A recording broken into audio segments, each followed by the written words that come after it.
You unlock this door with the key of imagination. You're traveling through another dimension. A dimension of sound, a dimension of mind. A dimension not only of sight and sound, but of mind. There is a fifth dimension beyond that which is known to man. Shadow and substance.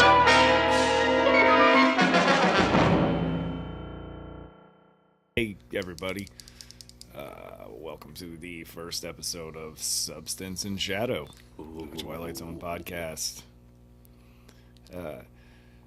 I don't know how you guys want to start this, but I think we do need to talk a little bit about Twilight Zone in general, just because this is a new thing that someone, Mr. Jordan Peele, has I like that, Mr. reinvigorated the series after many years and a really bad effort in the early 2000s.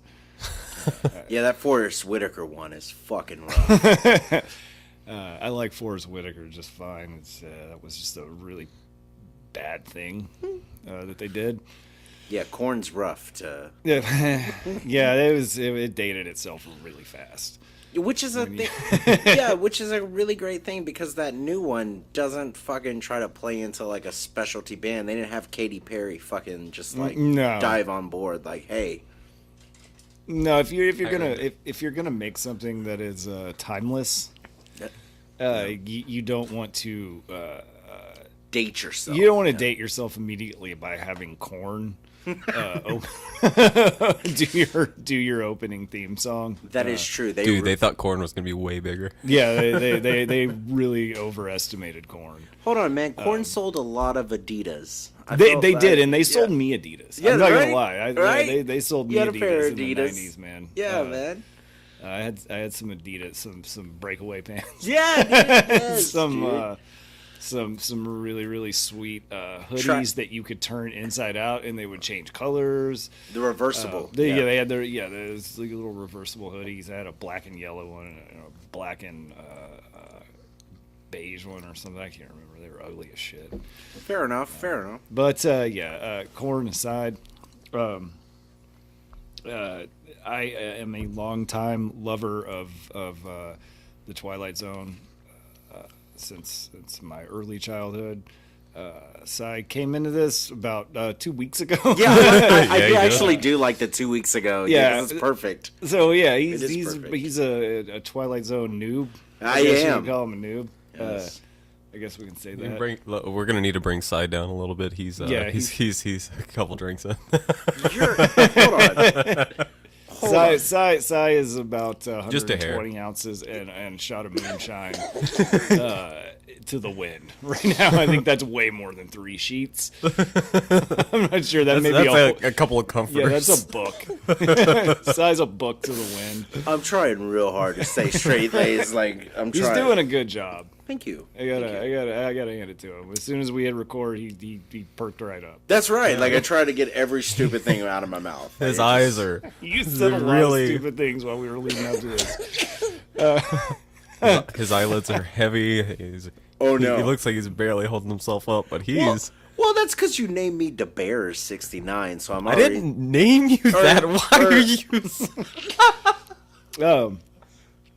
So, can we start by saying our favorite shot out of the comedian, or one of our favorite things out of it? Like, if we're gonna dive in first in that one. You want to dive right into the episode, or do you want to talk a little bit about? Well, there were a couple of things about the first one that I really enjoyed. Like the two takeaways more than anything I can say about that first episode, especially because it was a new story. Was the cinematography, like especially because when they were in the bedroom, that blue yellow red color scheme they got going on is beautiful. That and the diner are my 2 favorite scenes. I'm just gonna say that the diner was gorgeous. Yeah, right. Yeah, like the diner. was. Yeah, especially he's telling off his girlfriend. Like it's a great back and forth. They had some great angles of the diner. There was a lot of really pretty cinematography in this episode. There's also some things I really fucking hated about it. So I'm gonna put that out there right now. I'm not gonna jerk Jordan Peele off. with this with this podcast. Even though I respect the shit out of the guy, I loved Get Out. I loved Us. I love the Twilight Zone.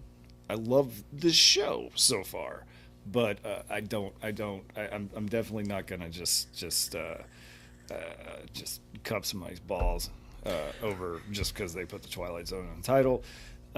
There are some really big problems I have with the first episode more than the second. I actually really like the second episode a lot. I like the first episode too, but it did some things that I thought were weird, and I will get into that. So, episode opens up with Samir telling the worst joke in the history of stand-up comedy, and the first of many times he will tell this joke. And you know, if you watch the show, by the way, if you didn't watch the show, stop listening to this and go watch the show. I don't know what the fuck you're listening to this. Yeah. Spoiler alert, yeah. I guess. Everything in this episode. show. Yeah. Just way ahead of time. Or we're going to ruin everything in the episode and probably a little bit more. But yeah, the joke is just the Second Amendment, a well-regulated militia. It's literally in the title, right? We are against gun regulation. All this. It is a very ham-fisted thing, I think, that they threw in there. The little gun control thing. I get it. It's cool. It's very, very ham-fisted though, and they bring it up over and over and over and over again. He tries this joke about 20,000 times, and even though he knows he knows how to get these jokes out and make them funny, he can't give this one up. Don't know why, but that's fine. So this is the first time we hear Samir tell this joke, and he just gets basically a bunch of stares from the audience, who could care the fuck less about any of the politics that he's trying to preach to him or anything else. Then we cut over to the bar, where Samir asks for something brown and cheap, no ice. And then the bartender throw that shit literally puts a big glass of iced whiskey in front of him, which I thought was really funny. And it's like in the fanciest glass. Yeah, it's a really nice glass, but it does a good job of kind of showing like where Samir stands in his little world in this comedy club. He is kind of just glossed over in every possible way. He is disrespected by the bartender, who clearly tells him, who he clearly tells to not put ice in his drink, but he's just like, fuck it, fuck this guy. And then Dee Dee walks up and, of course, starts to talk shit about how he's not funny. They also bring up the fucking child murderer comic that I like. The big dude there, Joe Donner. Yeah, they do a slight mention to Joe Donner, and they tell the backstory, because it was the second time I watched it that I got that was where they first introduced the backstory, because I never got it. But the dialogue does a great job of actually telling that story of, how he got in a wreck across the street, killed a kid, and he just that piece of shit. It was a mom and a baby. Yeah, and I guess it's kind of weird because Joe Donner doesn't seem to have he's just like remorse about this at all. No, he is as jovial as Santa Claus on Christmas Eve. He's making jokes. He's making fun of Samir along with Dee Dee, talking about he's not funny. But did he really even kill them? Like that? Yeah, I was gonna think about that. He fucking killed him. Yeah. No, yeah, he killed. He fucking killed him. Apparently, there was he got off on a loophole or something. Too, because I like the callback later, Samir, when he's like, "Yeah, I actually saved 2 lives." He saved 2 people. Yeah, I thought that was good. That's a good circle. It's a good circle on that one. So anyway, that's when we meet J.C. Wheeler for the first time, played by Tracy Morgan. And he just kind of appears there at the bar, which is really cool. He tells Samir that he saw a set, and that dogs are funnier than the Second Amendment. That's basically what that comes down to. And because he made the first joke about the dog. Yeah, he comes up missing first. Yeah, he makes a little joke, and J.C. Wheeler says, "Yeah, that's funny. You know, you talk about your teenage girlfriend." He's like, "I don't have a teenage girlfriend." He's like, "Yeah, but that shit's funny. That's comedy. That's comedy. That's what gets laughs." And Samir, he goes on his little rampage about this is meant to change in the world, make people think. He's like, they don't want to think. People don't want to think. They don't come here to listen to your. They don't want you to think. They don't. They want to laugh at stupid shit. Basically. You're a country with one export. Yeah, you're a country with one export. Yeah. And that comes back. They do bring that around nicely later. Yeah, he tells him he's a country with one export, and that's him. He is the export, and he has the ability to make people laugh, but he has to bring it out of them. Essentially, what he essentially tells him is that they don't come.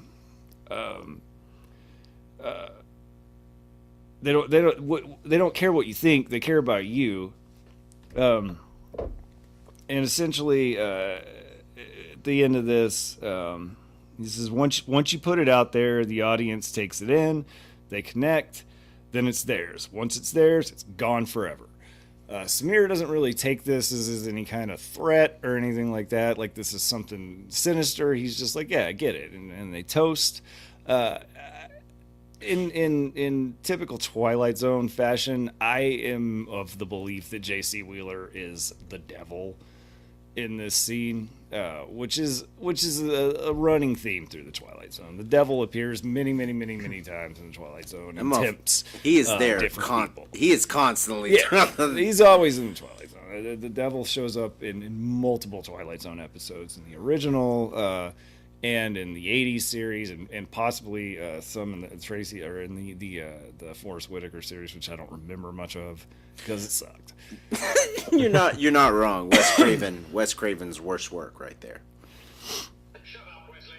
You know what? Fuck you, Wes Craven. Let me you know turn what? down my cell phone. I feel like Wes Craven heard us from California and was like, you know what? Fuck you guys. I love that just happened. Oh man. So yeah, I'm pretty sure that J.C. Wheeler's the devil here, right? I mean, are we? All right. Well, if not the devil, the other theory, like I told you, like the pool hall one, like in the pool, like if not the devil, he's obviously the greatest at his craft. Well, he's and it's something. Because he's like, not J.C. Wheeler in the fleshy flesh. I don't this know. Isn't like, J.C. Sure? No, because J.C. Wheeler's an actual person. He's an actual comedian. Because Rena makes mention of it later when Samir tells her that I talked to J.C. Wheeler. He's like, "Oh, you met J.C. Wheeler." So we know J.C. Wheeler is not a appearing and disappearing ghost. He's a comedian. He's a very famous comedian. But Gabriel did that in the trumpet, though, man. That trumpet fucking one, like that. The guy, he was a famous trumpeter. He fucking ended up to be in real life. So it could be the devil. It could be the.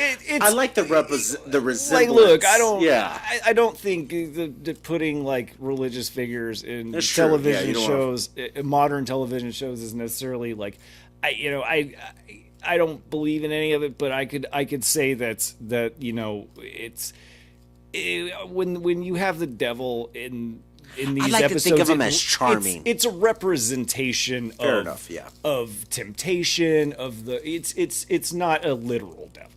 But yeah, that is I believe what J.C. Wheeler is supposed to be representing in this. Yeah, because he keeps it cyclical. So then we go to Samir back.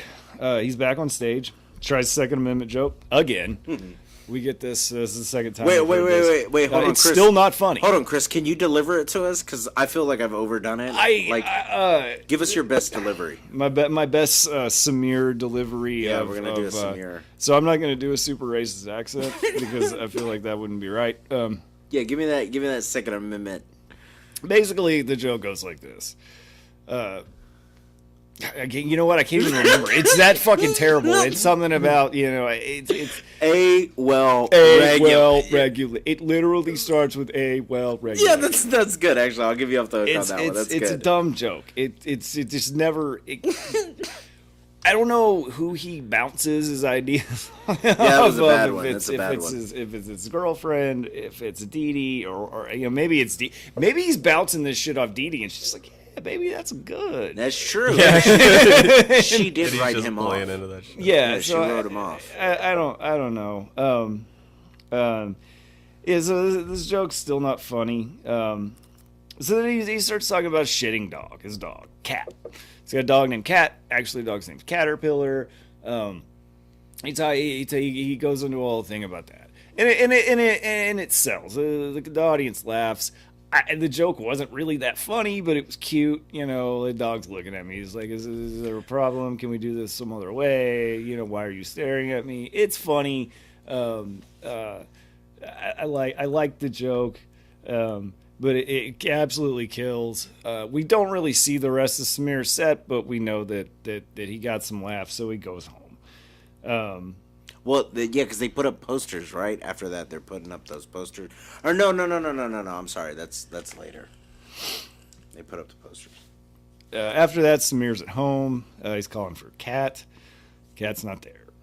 He tells his girlfriend his set was good. Asks about Cat. Which, this is one of those parts we talked about shit being edited out. This is one they could have edited out. I know you still need to do the Cat part, but he could have came in, said one line about it. Sure. You could have cut a little bit of this. And I think we need to talk about that throughout this, because there is a lot of there's some fat. dragging. There is a lot of fat that could be trimmed out That's of this episode, fucking and montage. bring it down to 25 minutes and make it awesome. And make it tight and awesome, just like old school Twilight Zone. And I'm not I'm not. You're not a purist. I'm not trying to stroke anybody off here. I'm just saying, like, the 25-minute runtime works very well for these type of stories. When you try to drag them out in the original Twilight Zone series, tried to do this back in the 60s by season 4. Yeah, in season 4 they tried to bring it up to an hour. It just didn't work. So they went back to the 30-minute format. And I think season 5 was probably a standout season of Twilight Zone. It's got that 20,000. The next episode, they made that. Yeah, one. it's got some great episodes. A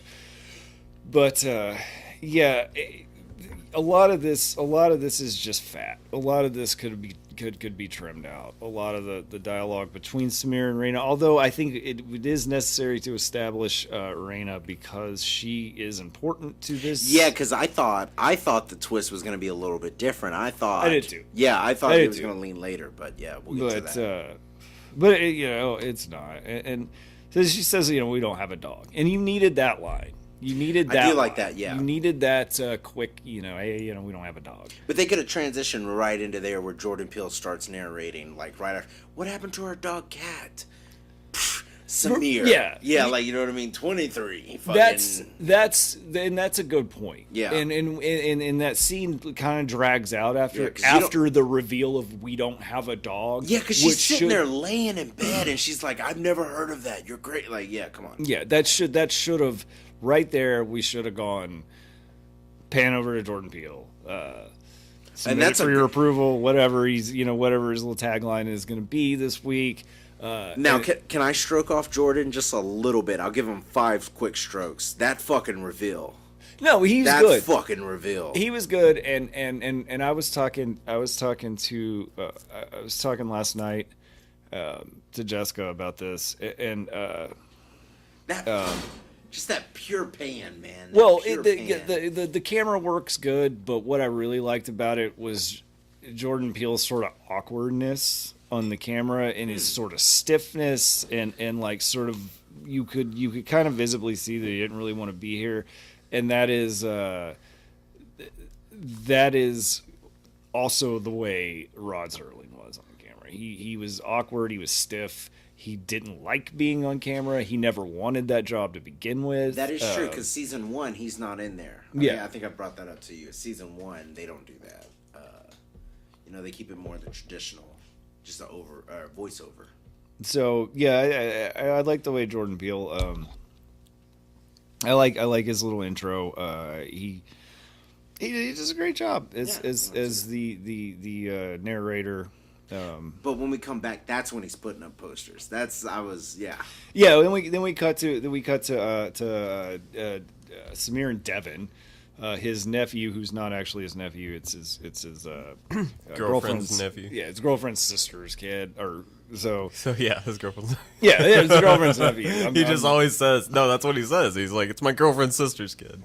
Yeah, he's not my nephew. He's my girlfriend's sister's kid.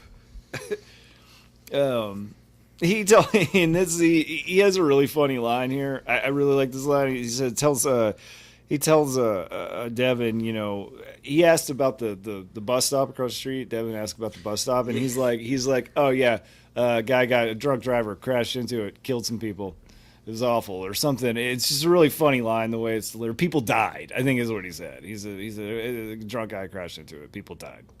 They helped me put these posters up. Like he's just trying to get to the next thing. Like it's kind of funny, and you can kind of tell that Samir's probably heard about this goddamn bus stop for a long time at this point, like ad nauseum. Probably, that drunk asshole, the people at the bar, everybody talking about Joe Donner killing people, So it's probably a thing that he's heard a million times. He's heard the question a million times, and he answers it that way. So that was a good little bit of acting there. Well, the next part too, I really enjoyed the no apostrophes.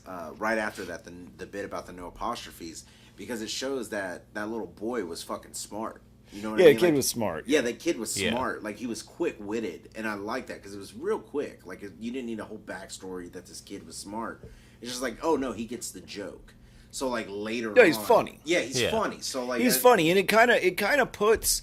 And he's genuinely funny. He genuinely he is genuinely funny. He understands comedy, and he understood that enough, and that put that kind of divide even further between Dee Dee when she walks up, and the nephew and Samir, who they're both ragging on him, being like, "Yeah, dude, you're not funny. You tell some funny jokes. Like, stop telling stupid jokes. Like, what is the Second Amendment? Tell some funny jokes." Yeah, she even says at one point, she's like, "Damn, he's funny." Like, she even gives him a throw nod. But no, that's all good. And they all stand around talking about how Smear's not funny at all. Cut back to the stage, and Smear is trying a Second Amendment joke again. Yeah, this is that millennial one. I like this one, though. This is when he gets those millennials. I like this. Yeah, and he makes a remark about everybody's on their phone. He looks out in the audience, and everybody's typing on their phone. No one's looking at him. No one's paying attention to him. Literally, the whole audience is on their phone at this point. And so he gets a little pissy about it. And so he starts making a joke. He turns it into a joke. Makes a joke about his nephew, who's like, "Hey, you asshole, put your phone away." I'm trying, and then he gets a lot of laughs. Everybody's laughing. He continues to joke a little bit more. He mentions the kid's name, looks up, kid's gone. By Devin. No more Devin. Bye, Devin. Devin just kind of disappears. And I kind of like, so Samir is oddly calm about this. Yeah, dude, he is, because he kind of looks and he's just like, "Oh shit," but he doesn't like freak out. He doesn't freak out. He asks Dee Dee, "Have you seen Devin backstage?" And she's like, "Yeah, I don't know who the fuck you're talking about."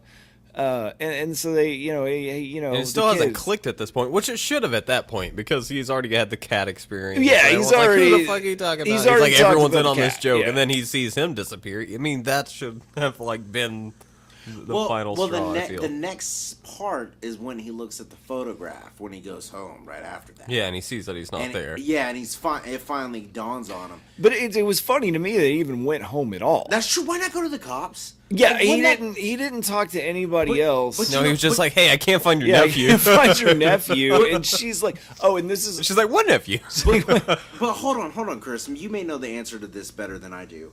After watching the original Twilight Zones, it seems like they never fucking call the cops. Like after the one we were talking about where the lost little girl, and she fucking rolls behind the bed, and like the first immediate thought is like to call the physicist. Call the physicist. I know a guy who's a physicist, astrophysicist, so, like, theoretical field, whatever. They call that guy over there. Yeah, it just seems like a logical thing in the Twilight Zone where it's like, sorry. No, you're good. Like the first any sign of problem, the first logical answer is the cops. They're just not gonna find. Yeah, nobody called. Nobody called. They're like all black essentially. Like every person in Twilight Zone is like some, well, maybe ethnicity, maybe not black. Because I don't call the cops either. Like so, I don't. There was one episode where. They called the cops? No, they didn't call. Yeah, I thought about that. The cops showed up. But they weren't called. But they weren't called by the guy who was having like terrible issues. No, so yeah, that doesn't track. That might be a thing. Yeah, they'll like never call the cops in the Twilight Zone. Yeah, if you're in the Twilight Zone and you don't call the cops, you've already know you made a mistake. There is no 911 in the Twilight Zone. So he comes home. And this is where we first meet David. David Candell. I remember this guy's last name because he says something about fucking David Candell. David Candell, yeah. So David Candell, he seems to be a completely just pretentious prick. I can't really make heads or tails.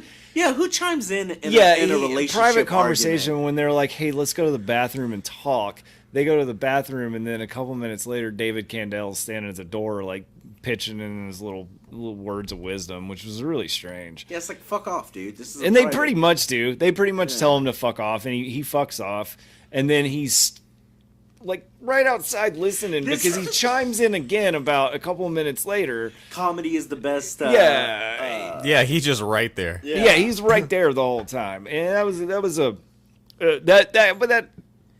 does a good job setting David up as kind of a prick. And you already know at that point he's like, yeah, this motherfucker's going down.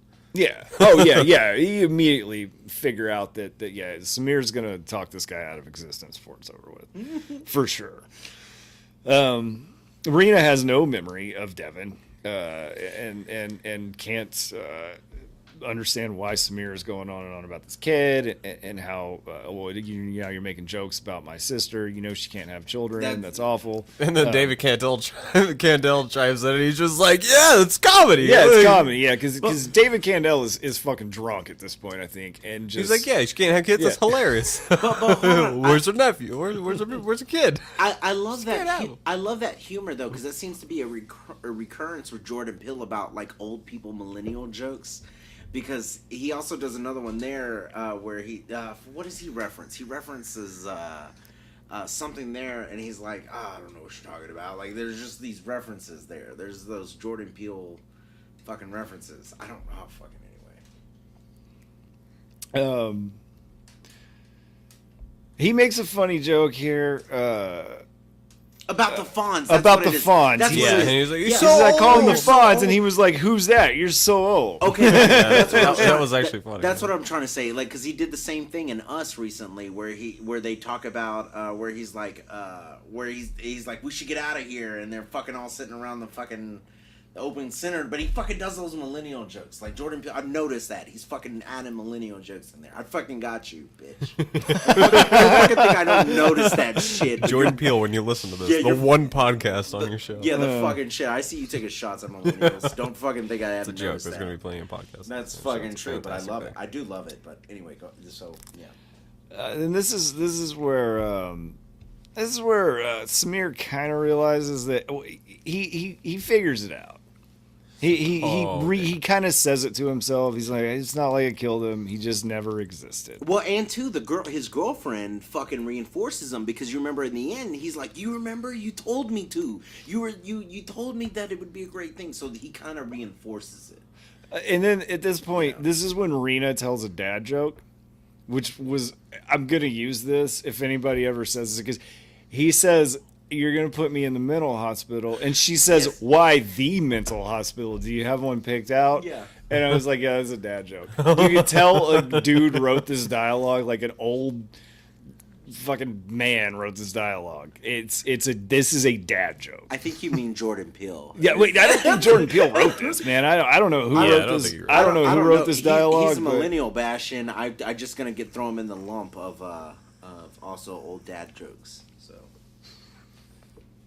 And this is David inserts himself back into the conversation. It says, "You found your evidence. Take advantage of it." And then that's when Samir says, "But people disappear," and I think that's where he comes, fully realize what is actually happening. Well, is this in the next part? Is the montage correct? Is this where his montage comes in? This at this point we go back to the comedy club and creepy manager uncle. Who is probably the coolest guy in this episode. I love this dude. He's funny and he is a caricature, which I think is my favorite part of him, is that he is just literally a caricature of like a comedy club manager. Yeah. He this guy, you could take him out of this and put him into a movie about making porn and he would just fall right in line. Yeah. He's creepy as shit. He seems like the kind of guy who's probably gonna touch somebody. Yeah, what's that white dude? Paul Giamatti. In an appropriate way. He looks like Paul Giamatti, like a real version of Paul. Yeah, Giamatti. he's like a real version. Like a real version. If Paul Giamatti was a real man. I'm sorry. He looks like a real Paul Giamatti, because Paul Giamatti only exists in 3D models on computers or something. I don't know. He's a fucking pervert. Have you guys not seen Sideways? Don't act like you haven't seen Sideways. Like, you saw a movie that he was in and you said he's a pervert? Yeah, he's a fucking pervert. Anyway, so what happens next? Man. Oh. Have you seen The Bare Necessities? Oh my god. Man, I lost. Yeah, creepy uncle manager tells Samir he's headlining. He killed it last night. I heard you killed last night. You're headlining, kid.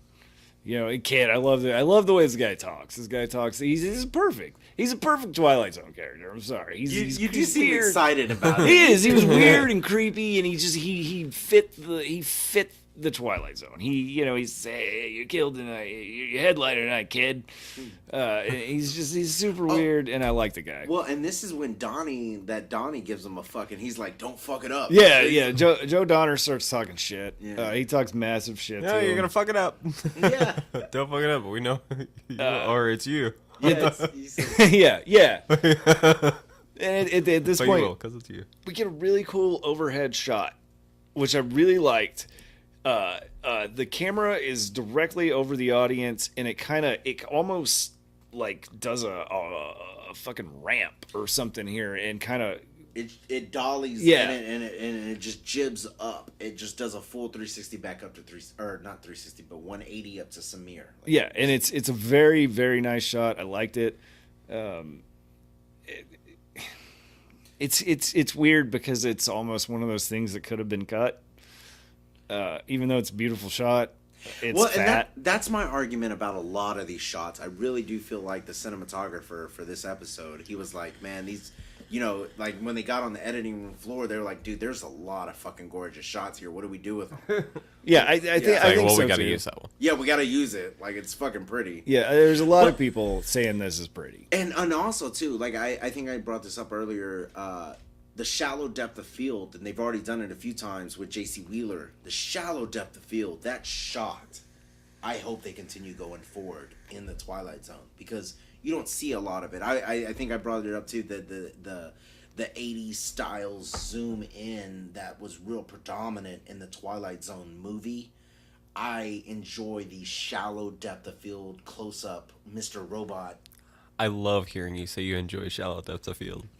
Okay, so that's not fair because I hate using shallow depth of field, but he never lets me use it in any of our productions. I do not, ever. because shallow. He's always like, "No, Nick, this is not how you shoot film." No, because shallow depth. I was like, "It's necessary It's here." not, because it's true. He always tries to get me to do shallow depth of field shots. I hate them, but in this one instance, because it's appropriate. Like it's almost a sense of nothing else matters.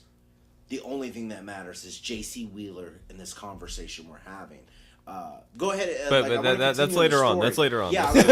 No, it's 2 times. It's the first time. No, it's the first time he meets J.C. Wheeler, and as you were saying, the second time. Yeah, but we're down to 11 minutes, so we've got to. Oh, we got 11 minutes left. Okay, so we'll ramp up. 11 minutes 20 seconds. Smear tries a stupid Second Amendment joke again.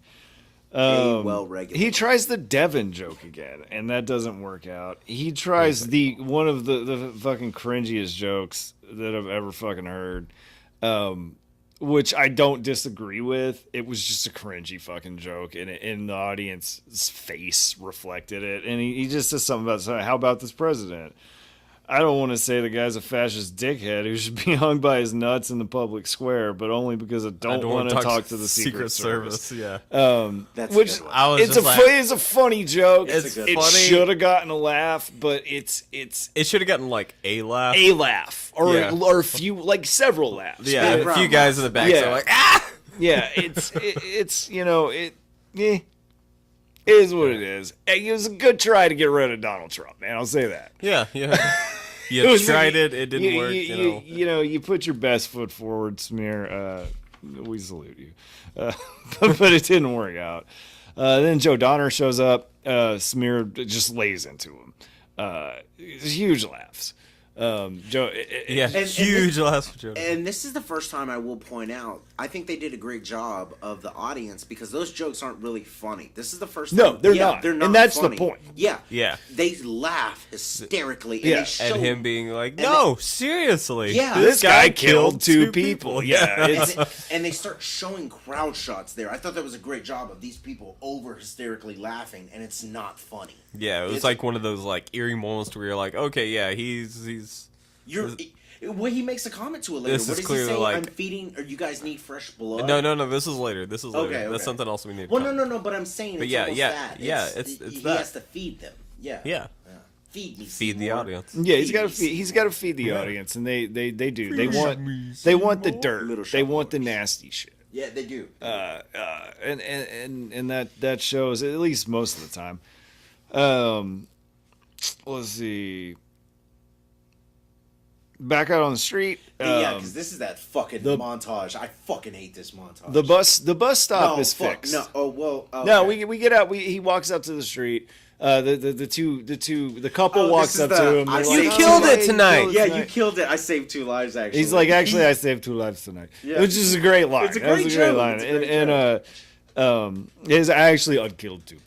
This is the exact lines. I unkilled 2 people, which was made it even funnier.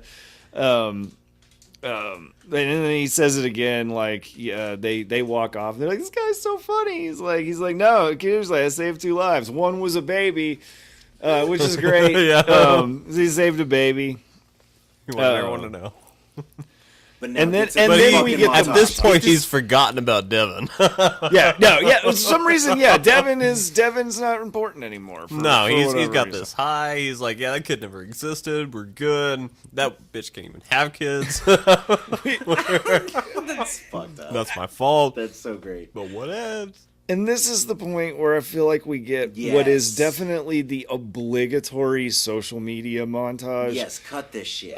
Jordan Peele, what the fuck? I don't we can't okay, so no, I'm blaming that motherfucker. Let's say real quick. Jordan Peele. If you gotta well, I guess I can't say you're gonna blame Rod Serling for every episode of the Twilight Zone because he wrote like 90 something. Yeah. No. If you get a developed by, a story by, and an executive producer by, you're telling me you can't stop by for 5 minutes in the editing room and go, this fucking montage is stupid. You know what? If you can show me a montage in the original Twilight Zone, I'll fucking concede. But the 50 episodes I've seen of the original Twilight Zone, yet to see one montage. I can't think of one. That's my point. Yeah. I'm looking for a montage. You rock your montage.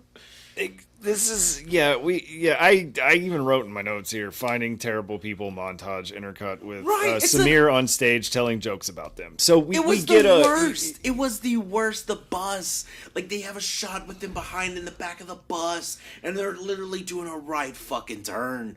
What does that have to do with the story? Tell me what the fuck a right turn. No, I don't. This a lot of this could have been cut. You could have incorporated a little bit of like, and it didn't need to be montagey. It could have just been.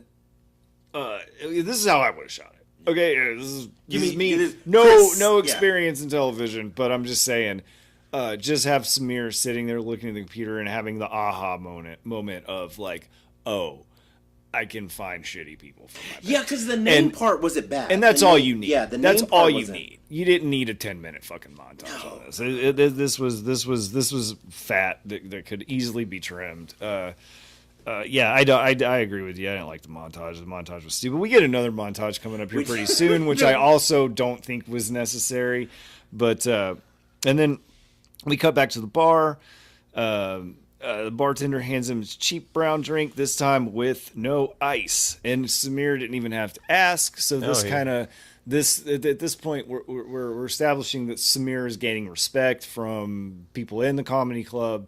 And a little more notoriety coming. Yeah, he's got some more notoriety. The bartender recognizes him. He's like, oh, it's that guy. He's funny. Here's your drink, no ice. Here's your brown, your cheap and brown, no ice. I think that's what he says. He's like, hey, cheap and brown. Yeah, cheap and brown, no ice, right? No ice, yeah. And he's like, yeah. Surprise. Raina, this is after the little set. Raina and Samir go for pizza, and they have a nice little talk. And then we get a hanging out with Raina montage. And this is the second montage in rapid succession. That is rocking at a montage. Yeah. Yeah, these montages, man. But the next part, actually, your part you're about to get to, actually, I have a bigger complaint about this fucking fake argument that they're fixing to get into. So I'm just going to let you go ahead. I have... he tells a joke about Coach Keller, who's a pervert. Oh, yeah, I forgot about that. That was That's funny. Right. That's right. Yeah. He was actually a pervert. He actually raped raped kids. Like that was funny. It's really not funny, and that goes back to the thing. Like it's not funny, but I think feeding. so. I wanna say that I think some of this comes from the place that any funny person sort of knows that comedy it comes from tragedy. That's true. Often. And anybody who kind of knows how to tell a joke understands that like you can take the darkest thing and you can tell a joke about it and people will laugh for whatever reason.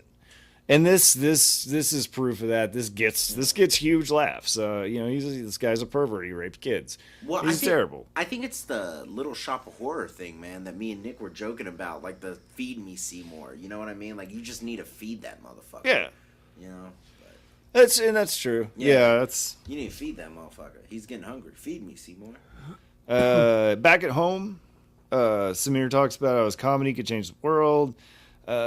He tries to get Raina to tell her the name of the client who she got off that she later found out was guilty. This is it. This is the part that I have an issue with. They get into a fight. This is the most about David. This is the most fakest fight I've ever. It was stupid. It's and very unnecessary. It's very thinned. I don't know. I'm not in a relationship, so I can't speak to this. But if my significant other gets upset that I make a joke about her close companion, if that's fighting terms, I'm sorry. We're gonna. No, yeah, this could have been worked in other dialogue, right? Or don't even have the beginning dialogue where he's trying to figure out the joke, because he starts out by asking, like you said, hey, what was the name of that guy? You fucking whatever. So just don't start with that, right? So you start in the editing bay you start hard cut. What's up with you and David? You know what I mean? You just start hard cut right there. Yeah, you just need a little bit. You need a little bit of understanding that, and I think we got that. I understood immediately when he walked in and saw David there and said, "I didn't know you were having company tonight." Right. I knew that he didn't like David. Yeah, I knew that. That's all we needed. And two, hold on. This is a sidetrack. It's not much of the Twilight Zone, but this story is getting overdone a lot. The jealous rewrite, because the Orville did this as a total side story, but I don't know if you've noticed this in television. They're doing it a lot where you can just write someone out and then the butterfly effect, you know what I mean? Like where you just get rid of someone and you're like, oh my god, I guess it'll work out. Fucking everlasting tale. I'm actually getting tired of this because they keep using it a lot right now. It's a common plot, but okay, whatever. I'll concede. I'll concede, Mr. Pill, as long as you let me fucking work for you and answer my fucking. You will Instagram. never work for them. If you answer my Instagram photo tweet, I'm gonna plug this real quick. Mr. Pill, fucking answer my Instagram post. I've been writing. Sai is actually actively stalking Jordan Peele on Instagram. Instagram. And talking to him about his day on Instagram. Could you fucking respond, man? How he feels. My name is Cyrus Wayne, and you can fucking. He's getting a full 2 seconds. counseling session with Jordan Peele. I am. I'm responses. talking to you about my daily life, man. So if you have 2 seconds, I would love for you to respond. Anyway, right. Go on. All right. So then Samir's on the bus, and he sees a neo-Nazi that has the most most neo-Nazi head in the history of neo-Nazis. This guy has he's got American history X. Yeah, this guy has so many neo-Nazi tattoos, and no one seems to be fazed by this guy getting on the bus. He's got an SS on the neck, man. Look, if this guy got on the bus and sat down next to me, I would be like, "Hey, man, you gotta move. I don't want to sit next to you. Hey, dude, fuck you." Yeah, you need to go. And I don't think I would get much pushback because there's probably about everybody else on the bus that agrees with me. Yeah, I agree. This guy, but Buck. Yeah, it's Buck. It's not. He's not Buck from Pennsylvania. Yeah, because he's not Buck. He gave him a fake name. name. He gave him a fake name so he doesn't get any laughs. Because he's not really murdering people. Yeah. And he has a joke about murdering people, and this joke, actually, this joke is kind of funny. And that's what I think that's what there's a bomb that's going to go off right now. Oh my god. And that bomb is 45 minutes. Fly me to the moon. So yeah, Buck from Pennsylvania gave him a fake name. He tells an actually funny joke about how, you murder somebody. I feel like, you don't want to tell everybody about it, blah, blah, blah. This joke, it's not hilarious. I don't think it would really play well to a stand-up audience, but it's nonetheless, it's kind of a funny joke. It's again feeding. As opposed to the vitriol that he's been spewing when he's actually getting laughs, which is obviously the kind of the point of this. Well, what's the next part? The next part, because after that, He continues. He's back at the club. He tells a joke about a Buck from Pennsylvania. No one laughs. He tells a joke about David. Raina laughs a lot at this joke. She just starts cracking up, almost like she can't help it. And I think that is and that was the like key a cool, here. creepy thing. Yeah, it was just like, everyone's forced into this scenario because of the deal with the devil that he made. And honestly, can I just say, I thought this is where the end twist was gonna come, because I know he doesn't do it, but fucking, I thought he was gonna wish her away. I did too. I think that was the subverting expectations. Yeah, because I was hoping he would get rid of her. Like, honestly, right there, I know it doesn't happen, but I thought he was gonna get rid of her in that moment. Because he looks at her, and he makes eye contact, and then they cut back and forth. And yeah, we go back to the bar. We're back in the bar, and Dee Dee shows Samir that he's one of the top comedians to follow. Raina appears and says she has to get off to her shift. This is the scene. This is probably the best film scene in my opinion. Yeah, and then we get, she's not a lawyer. She's not a lawyer. She works. She doesn't have a career with fucking David Candel. Yeah, she's She's a waitress at a diner, in the coolest diner in whatever fucking city this is supposed to be. They're in New York. Are they in New York? I thought it was New York. I never really was clear. Well, those exactly fucking where they scaffolds. I've been to New York twice. The only time I've seen scaffold like that is in fucking New York. I haven't seen scaffolding in the middle of the street anywhere else. Like, I know they have scaffolding. That sounds stupid. Yeah, there's scaffolding. There's scaffolding everywhere. But, literally, that trumpet style, like the trumpeter where you're walking, 2 blocks and you're still under scaffold. It's only gonna fucking happen in New York. So. No, yeah, I assume New York. Yeah, where else are you gonna do comedy? It's there in Los Angeles. In the Twilight Zone. Yeah. That's a fucking tidbit. Wherever. Comedian. Yeah, this is fucking. Because he does comedy. Remember, he's like, if we're gonna do comedy in the Twilight Zone. Yeah, in the Twilight Zone. Remember, he's like, if we're gonna do comedy in the Twilight Zone. Yeah, in the Twilight Zone. So we're talking about the neo-Nazi anymore. We're past that. We're at the diner. We're at the diner. They get into an argument. David Candell. He brings up the Paris because he didn't buy. Yeah, but he didn't take her to Paris. They didn't fix their relationship. David Candell never existed. She works in a diner, and that's a really thin layered breakup. I mean, like, if you're gonna break up with someone that you've been with for 5 years, they didn't have. You wouldn't just say it's over. Yeah, it's over, Samir. They didn't. And he's like, what? They didn't have a lot of time, guys. You would have had a lot of fucking time if you cut those montages out. Oh yeah, well, fucking montages they just want to get to the meat of it. I get that. I mean, I get that's this is true. Let's move it storytelling. Let's move it along. So they did. You know, he calls her. She calls him a selfish asshole.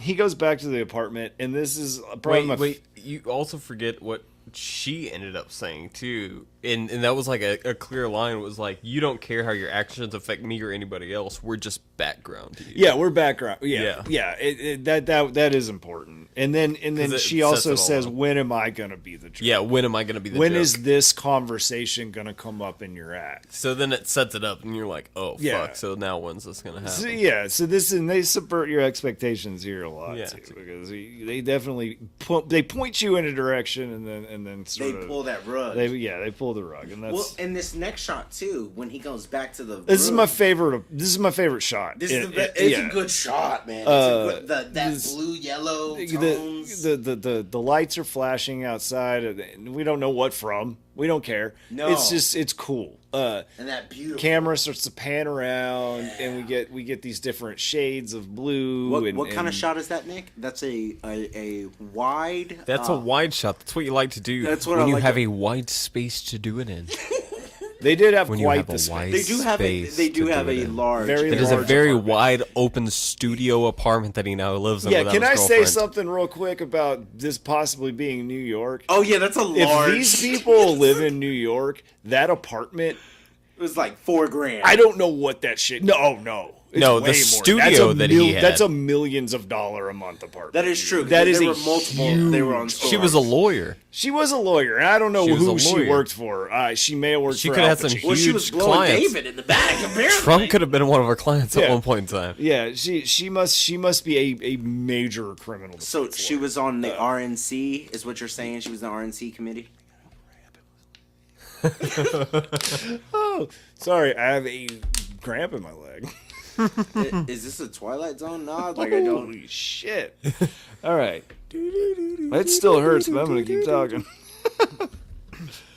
Oh, so I think this is the point where Samir realizes that he's like really fucked up. Yeah, he's got to make a choice now. This is where he gets the information between the two, right? The two comics. Yeah. Yeah, it's between. And Dee Dee, they're back at the bar. They're talking about how he got dumped. I did want to point out right here that the beer that Dee Dee is drinking is my favorite episode. Is Calumet beer. Yes. If you look really close at the beer, it's called Calumet beer, which is really cool because that's a callback to the and there's a lot of callbacks in this. I actually caught a lot of them. Like, I did catch this one when I was watching it, and there was a few more that I caught, and I actually have gone through like 3 or 4 lists of Easter eggs in this episode, and they're extensive. I can't keep up with these. Yeah, there's so many callbacks in this episode, but you didn't do your favorite one we talked about for like an hour. Yeah, the Franklin. Yeah, we didn't do your favorite. The Franklin flashing on top of I want to watch the this bus episode. station is a callback to the episode, the original series episode called The Fever, I think. And there's there's a slot machine that comes after this guy and just goes Franklin, and it flashes Franklin. So that was clearly a callback. So that was really cool. That was probably the weirdest one I saw. I really like that one. I like the Calumet beer. There were a few more that were really cool. There's masks in the murals that they show. That was the one. Yeah, that was the one I found in the back. That was like one of the few ones. There's too many to even talk about. It's just it's ridiculous the amount of Easter eggs in this show. Oh, we're at 1 hour. Okay, we gotta wrap this. So yeah, So weird creepy uncle manager guy shows back up. He tells tells Our them weird that creepy uncle and his weird creepy laugh. his weird creepy laugh. That was a great line.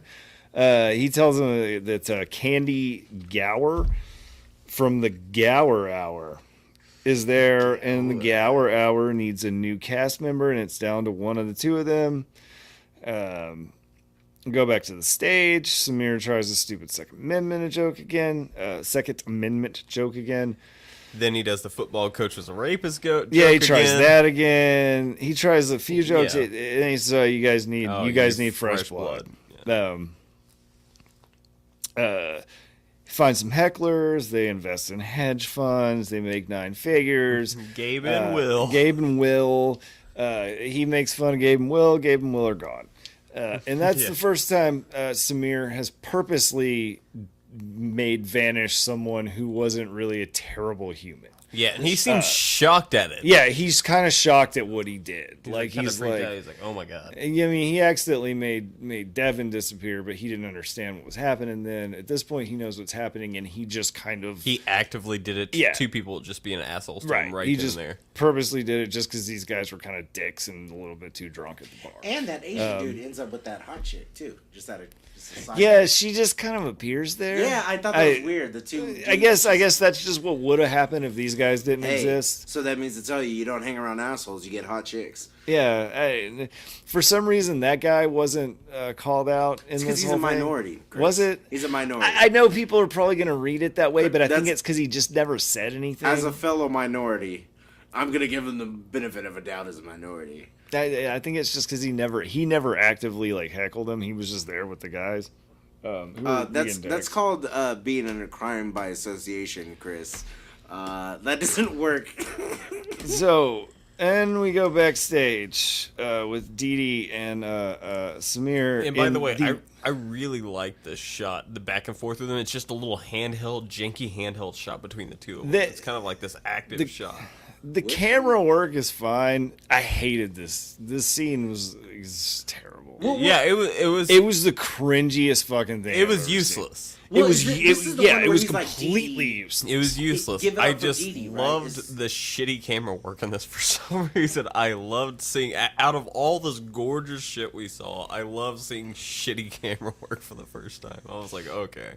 Yeah, now we got something that's kind of like, there's he's kind of... Is this where he's saying "Get up, Dee Dee"? Like this is where? no. Dee Dee, This is where This is where he's like thinking about like not going up. Yeah, and she's like, And he's "You're kind of gonna go shaky up." on it. And he So then the camera's all like, and so it's kind of like his emotions, his nerves and stuff.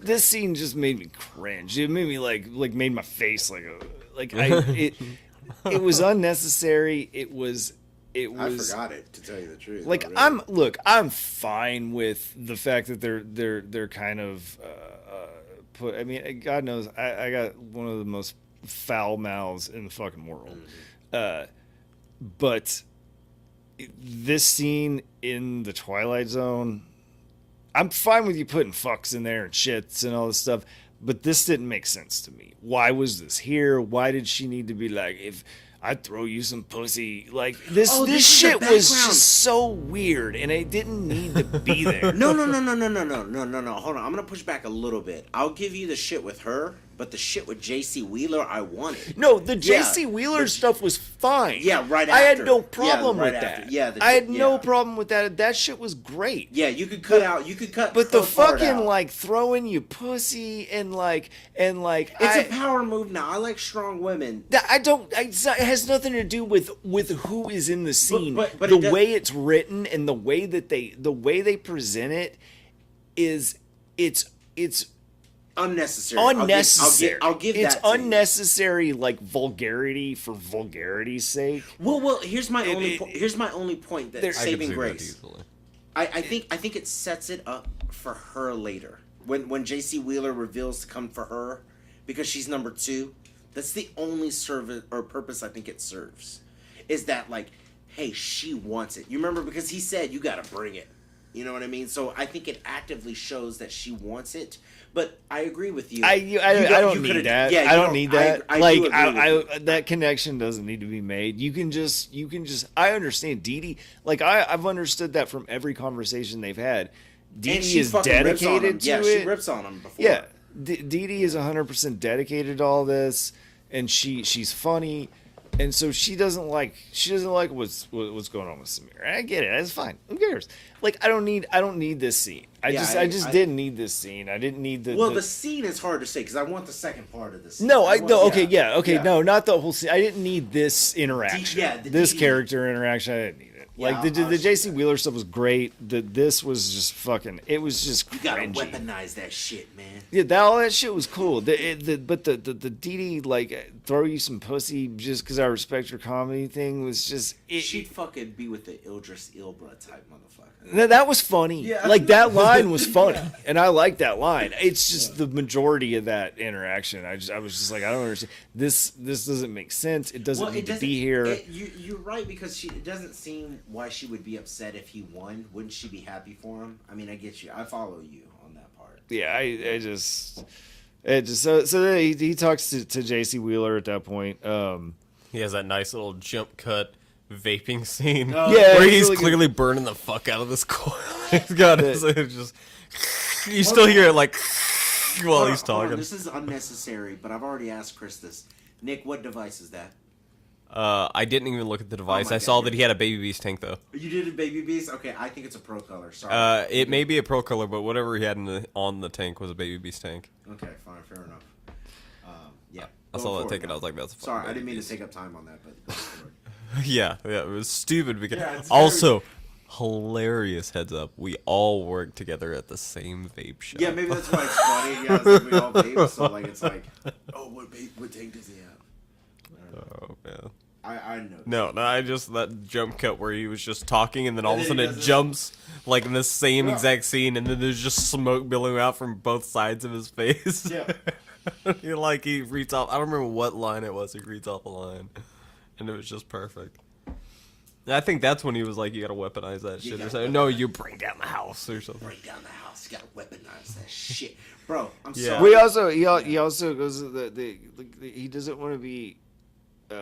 He wants to be Chris Rock, not evil David Copperfield. Was kind of funny. Yeah, the David Copperfield joke was good. Well, And considering the fact that I feel like there's some David Copperfield reference or something because like they do a lot of magic or something up there. I don't know. Anyway, JC warned him what would happen, but he says it's not murder. You can't have murder if there's no crying moms, and there's no crying moms, so there's no murder. That shit was funny. I was gonna say that line is good. There's no crying moms. No crying moms. Yeah, there's no crying moms. That's what you have to have for murder. No crying moms equals not murder. And the dummy's in the back too. The dummy is in the one of your background. Easter eggs, Yeah, that's a pretty big Easter egg. And then we get we get to the stage. Hold on. I like this shot right here. Can I intervene the shot where he's backstage because it's a two-parter. It's the one where it's cut off on the sides and it's just a thin strip. It's just a thin strip of the curtain. Yeah, you know, like when he exits like that. Oh yeah, no. Once he says give it up for Dee Dee Scott. Dee Dee keeps walking back, and I wondered the first time I watched it and I didn't go back. I watched it a couple more times and I got the gist of it. But yeah, he makes Dee Dee disappear. At this that's what it is. I didn't catch that the first time I watched it. But it's the second time I watched it, I caught it and I was like, oh, okay. Yeah, and then she's not. So I like that. I do like that. That was a good one. Yeah, that was really funny. And then Samir just like you get a name montage. Like Samir's just screaming names. There's fuck Billy Chung. And people are laughing. People are just laughing every time he says it. The lady falls out of her chair. Yeah, one lady gets like blasted out of her chair with like hilarity. Thank you. Yeah, he's just screaming random shit. Thank you, Billy Craig. Like, he's just yelling shit. Yeah, he's He's just screaming people's names. Yeah. And then you get Raina comes in this side door, and she's just screaming boo. Yeah, and wait, hold on. So at this point, what confused me was like her ability to boo amongst like the entire crowd laughing and her laughing previously. Why does she all of a sudden get the power to boo him? I think we just That go was the with it. hardest. I think hardest we just- thing for me. it's I'm just- sorry when it happened. I was like, why? It's the Twilight Zone. I know. It's I know. just- It's I'm gonna I bring know. this up in the second episode when I have complaints because I have this very same. so I like. I understand the Twilight Zone with thing, with but the Twilight Zone. I will. Can we not make that excuse though? Can No, we not- no, can no. we not Listen, make- listen. I will critique bad cinematography, bad scenes, bad dialogue, Bad story. but I won't critique suspending my disbelief, because that has to happen so much in the Twilight Zone that when something like that happens where he hears like somebody over the din of 100 people laughing, he hears one single We're just voice not gonna saying count boo. that. We're not gonna count. I that just against it. I just believe that it happened. I suspend my disbelief and go, okay, that is necessary to move this. We're to, gonna have a to 3-hour get this. conversation with Okay. this episode too, because I do not accept your ending. No, I just do not. That's just one of those things. When you watch old Twilight Zone, you just constantly suspend your disbelief. You constantly do it because I'm it's shaking my head. constantly. it's always over the top. It doesn't always make sense. It That's doesn't. true. And if I sit there and I try to critique it on that level and go like, but that doesn't make sense. There's You no can't re- do that. That's There's no real morgue down in the hospital. Like there's yeah, no 22. yeah. That's not where they keep the morgue. That's not. I Yeah. could do that, but it's fuck it. It doesn't matter. Shut It's the scary fuck because it's in the up, fucking yeah. basement. That's why it's in the basement. Yeah. That's because it's scary. That's why there's a fucking elevator. That's why it's like it's Which just I would never get on too. By the No, way. I- Like, it's- I would never yeah. get on that fucking elevator. like it's just fine. It's fine. A guy was able to build like a slave menagerie of robots. That's the wrong word. Those are the wrong words. Menagerie? But that's not what that is. Is it That's not? that's not what that Isn't is. a menagerie? No, a menagerie is like a bunch of like. Yeah, because isn't that where It's you like a keep zoo. things- Yeah, it's like you keep Yeah. a zoo. Yeah, that's what I was trying to That's think of. not. That's the wrong word. Is that the wrong word? Yeah, Okay, yeah, I 'cause- tried hard. I'm 120 ounces Yeah, in. I don't know. I'm an idiot. So can I Twilight Zone out of that? Like, we'll Yeah, just, we'll count it's- that as a it's Twilight fine. Zone. we'll Yeah. suspend our We'll disbelief. Yeah. suspend our disbelief. Suspend your disbelief on that. I don't know what the fuck I'm talking about. I don't know words. Words are hard. Words are hard. What the fuck were we talking We were about? talking about when she comes in and boos. Yeah, and then Yeah, he's got her book. Or she's got his book. There's just a bunch of names in here, Yeah, Samir. it's just names, just and that's what nothing. he's doing. It's your He's on the entire stage. act. Yeah, it's your entire act. This is your whole act, and that's what he was standing on stage doing. It's just saying people's names, and that's it.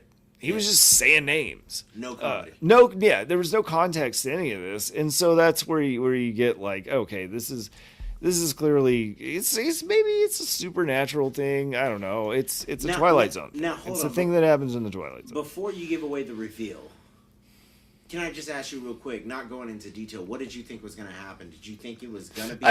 I knew it was going to be him. You thought it was Yeah. going to be him? What did you think? I also thought it was going to be him immediately. Really? Immediately. Yeah. Okay, my sister also It's- thought the same thing. It's I the was- only way out. You thought it was going to be her? I thought it was going to be No. her. Maybe No, man. I think I maybe have problems, but that was my personal issue. Because you have to know Samir first. You got to know Samir first. That's true. He wouldn't do that, but if No, it he was wouldn't. me, that bitch would have been gone in Sure. like 2 seconds, and I would But have chosen this is happiness. Samir, not Cyrus. That is true. This is Samir, not Cyrus. That's a good fucking Twilight Zone episode. Yeah, so he says that. Yeah, I knew. I was sure it was going to be him. I was rooting hard. He was gonna send that bitch to the curb.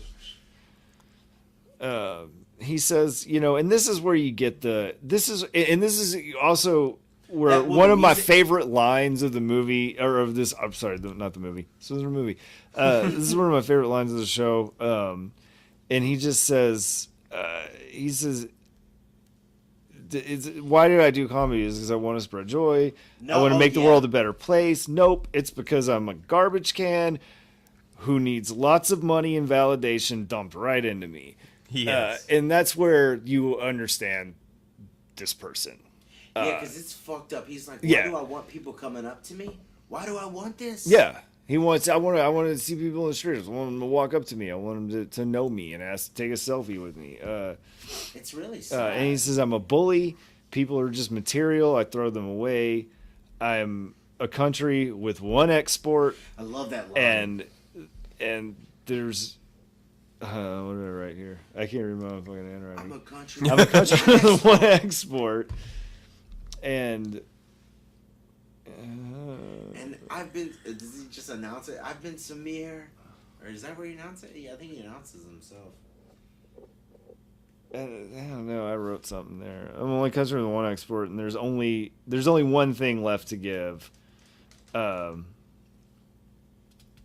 been Samir Wasan, and then that's it. That's it. The mic drop was great, actually. Yeah, he dropped the mic. Yeah, I have to say the mic drop, and then the Yeah, then he's just gone, and the standing ovation. Yeah, the standing ovation. I have to say that was a great reveal. You Yeah, know, it was. that's, And that's a good 2 minute, long drawn out fucking withdrawal of the needle.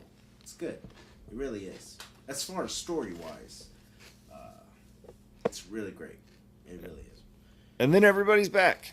Yeah, and then everyone's back. Everybody that he Wait. Hold on. No, we don't know if everyone's back because the fat dude. Yeah, we didn't murdered see him. people. We didn't see him. That was, We may not have seen him, but I assume that everyone was back. I mean, Yeah, because he kind of undid it by. we not also existing himself. didn't see the fucking cat. Because if he didn't that is exist, true, that is the true. dog The cat. dog cat. Yeah. we the didn't dog see cat the dog. yeah, but if he didn't exist, then he didn't exist to make other people not exist. Yeah, that's so deep. he never existed. He was never deep. there. That's deep. Yeah, so that's some time travel shit. And there then or something. I don't know. J.C. Wheeler. And then, yeah, in and the J.C. flesh. Wheeler's back. Yeah, I was gonna say and he makes his little proposal to Dee Dee, and Yeah. and that's it. Did she take it? Of course she she took did. it. She Yeah, did. she took it. She She's like, did. "Fuck yeah, I Didn't want we that see? shit." Did we see them toast at the end? No. But we also pan Same thing. away here, and I want to make mention that you pan away here, and you see Dee Dee in the background talking to no one. Do you? Yes. I didn't catch Ooh, that. I didn't Yeah, catch that you either. when they pan away, you can see Dee Dee like, and she's turning her head, and but And there's there's no no one one? there. Yeah, there's no one next to her. Ooh. So go back and check that out. Oh, That's- so it that's could be fun. Satan. Yeah, it could. Well, that leaves it open to interpretation. It Well, could I be love anything. the cyclical ones are the best to me. I love it. It could be anybody. So that's it. That's the end of episode 1 of. Hold on, can I propose something? One change you would make. I'll start with mine. Shorter runtime. Other than that, like, can we just really get that shit shorter? I hope they go with a 38-minute format in the next episode. Like, that's my only really hope. They Yes. stick with the short. Keep them short. Keep Keep 'em them short and concise. That's That's the where best thing for Twilight Zone. that's where the Twilight Zone shines. That's where these types of stories shine.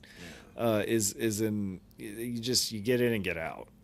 Well, the robot one you told me about, we watched together, is by far one of my favorite in-out fucking tell the story. Oh yeah. I Number can't. 22, The lateness of the hour. Is that what that was called? That was number 22. No, that's a different one. Okay. We were just watching episodes that were filmed on. VHS. Well, it's not VHS, but it's videotape. That's okay. Yeah. And they look really weird, but I actually kind of like the way they look. They look like a stage play. It's that fast frame rate. They got in and out, but I liked it. But that's a great episode. I still think they're gonna do fucking Groundhog's Day. I'm sorry. I don't it says think- there, I so, don't think yeah, they're gonna- Groundhog's Day. Anyway, We'll see by that episode. it's Groundhog's fucking day. If I could change anything about that episode, I would just cut a bunch of it. Just cut a bunch. I would cut a bunch of it. That was my big complaint about it. Well, you know what? I have to give him balls fucking credit for not going. Fuck. Balls. He's gotta kill him balls. Give him Oh my balls. God. Balls Jordan fucking credit. Jordan Bill, I just wanna Balls give my balls. fucking You say you tried to save that one. I tried Try to so save it. fucking Balls hard. fucking credit, man. Balls I gotta fucking give him. credit. I gotta give him so much credit. They had a lot of balls. That's what I was trying to say. Is I want to give them so much credit because they had a lot of balls for not doing a non-original story for the first episode. You know what I mean? Like they could have easily just done a 30,000 feet and just done that one episode and been like, "That's all we're gonna do for the first episode." Sure. Yeah, they were very brave and said, "We're gonna do an original story for the first episode. Eat a dick. If you don't like it, we're gonna do it." I give them kudos for that. No, yeah, it was a good story. Yeah. Fuck you, But Force yeah. Record. That's episode 1 of Shadow and Substance. I gotta pee, guys, like really bad. And we're out.